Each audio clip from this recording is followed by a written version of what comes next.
kababayan, Assalamualaikum warahmatullahi wabarakatuh. Madayaw, maayong adlaw kaninyong tanan. Magandang araw sa inyong lahat.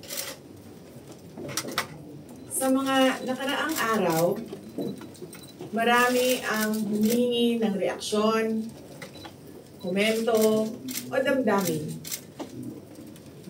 Damdamin ko sa issue ng impeachment na naihain laban sa akin. Sa kabila ng aking mga naging pahayag ukol sa planong impeachment sa mga nakaraan na buwan, ang tanging masasabi ko na lamang sa puntong ito ay God save the Philippines. Bukod dito, nais ko na lang ipaabot ang aking taus-pusong pasasalamat sa mga kababayan na patuloy na nagdarasal, sumusuporta, nagtitiwala, at patuloy na nagmamahal sa atin.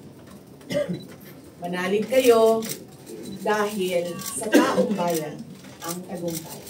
Syukran.